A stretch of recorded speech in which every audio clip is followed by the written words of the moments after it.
That's right, Natasha. The more that NewsNation looks into this story, the more bizarre these land acquisitions seem to be. As you just mentioned, multiple agencies, including the Air Force's Foreign Investment Risk Review Office, are currently investigating what this mystery company, Flannery Associates, intends to do with the land. They've already purchased nearly 52,000 acres. And while questions still remain, a group of farmers in the area are now facing a $510 million lawsuit from Flannery, something Congressman Garamendi says could bankrupt the farmers. Why? Why would somebody spend 5 to 10 times more than the normal price? Congressman John Garamendi has questions for Flannery Associates' $800 million in land acquisitions surrounding Travis Air Force Base, saying these purchases just don't add up. Garamendi says he's been in contact with the families of farmers who sold their land to Flannery and claim that they didn't want to sell to begin with, but Flannery made them an offer they couldn't refuse.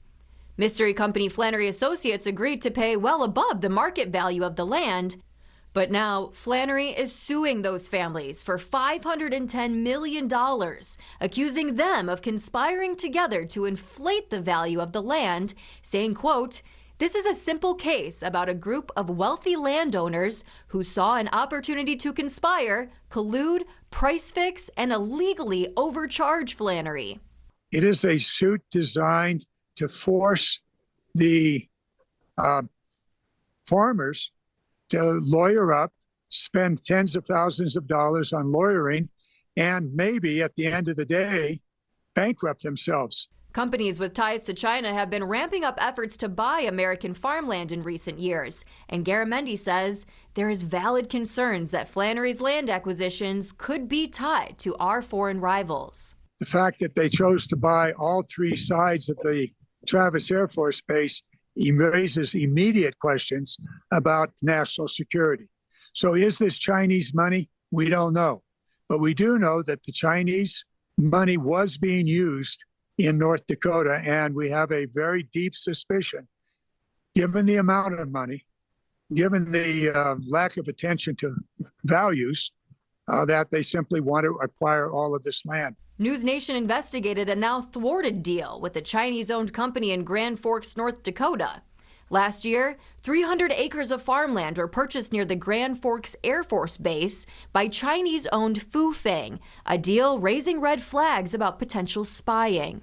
After pushback from the local community, the city council ultimately voted to end the project, citing national security concerns. Garamendi says the local community near Travis Air Force Base is riled up, just like the residents in Grand Forks, due to how critical this area is for the U.S. military. Travis Air Force Base is absolutely essential. It is the gateway to the Pacific.